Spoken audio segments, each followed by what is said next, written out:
Hello! Yeah, John, do you have that file? I'm just about to go into the meeting. What do you mean you don't have it? But John, it's 3 o'clock. You said you'd have it to me by 3 o'clock.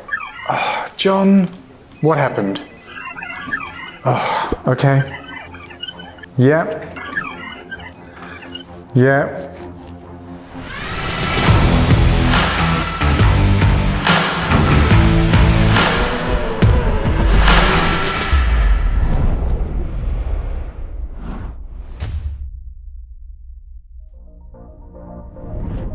Have you ever found yourself in a situation where you asked a team member of yours to complete a piece of work by a specific deadline, only to find that when that deadline arrives, surprise, the work isn't done?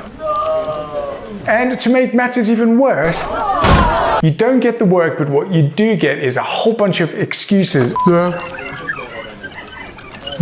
Or fancy reasons as to why the work wasn't completed in the first place. If this is something that you've suffered from, I'm sure you find it extremely frustrating. And what's worse is that this could actually lead to a culture of generally people not doing the things that they say they are going to do, which is terrible for business. So I wanted to share this tool with you that I think can really help you. It's called the No Surprises policy, and it was created by accident in a coaching session with a client. This client was explaining to me that a team member didn't follow through on their commitment, and that created a whole bunch of frustration for this person. So we came up with a plan of how we're going to stop this happening in the future. That's where the No Surprises policy was born. And the way that it works is, with no surprises, you either follow through on your commitments and you complete the thing that you say you're going to do, or you manage expectations and you communicate well in advance. So no surprises, complete or communicate. Get your team together and explain that from now on, we are going to have a no surprises policy in our business.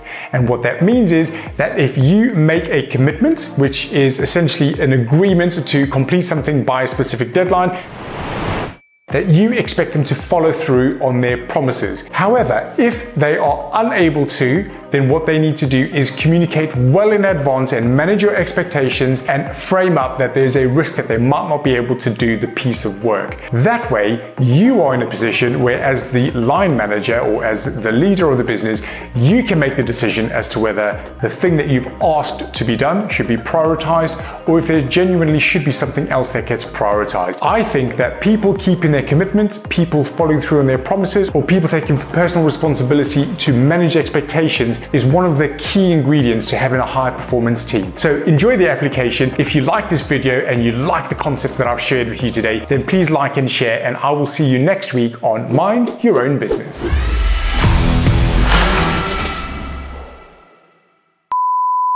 Yeah.